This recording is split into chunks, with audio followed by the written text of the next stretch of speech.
Usap-usapan ngayon sa online world ang statement na binitawan ni Vice Ganda sa It's Showtime noong Huwebes.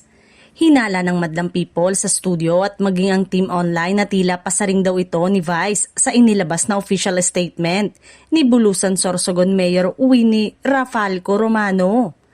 Kung matatandaan, noong October 28 ay ginamit ng alkalde ang social media para almahan ang naging pahayag ni Vice Ganda tungkol sa ginawa nitong tulong para maayos ang mga sirang classroom sa isang school sa Bulusan. Sinabi kasi ng politiko na nagdulot daw ng matinding kahihiyan sa kanilang LGU at maging sa mga guro't mag-aaral ang kuda ng Uncabogable Star. After kasing isa publiko ng alkalde ang kanilang hinaing ay hindi naringgan si Vice ng anumang komento tungkol dito. Kaya akala nga ng mga fans ay dededmahin na lang ito ng comedian TV host. Pero nagkamali sila dahil nagkaroon ng pagkakataon si Vice na muling magsalita sa noontime show nila tungkol sa sirasirang classroom at school.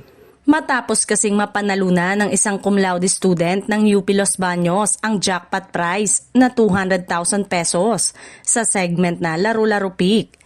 Nauna ang contestant sa pagkuda. Sinabi nito na sa kanyang pasasalamat na hindi pribilehiyo ang pag-aaral kundi karapatan ng mga kabataan. Tinuligsa rin nito ang kakulangan sa classroom at paggamit ng substandard materials sa paggawa ng mga paaralan. Doon na sumingit ang Uncabogable Star.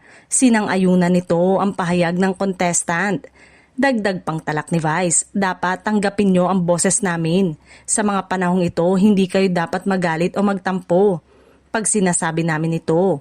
Dahil katulad ng sinasabi niya, ang edukasyon ay karapatan ng bawat isa at yun ay obligasyon ng pamahalaan at ibigay sa mga mamamayan.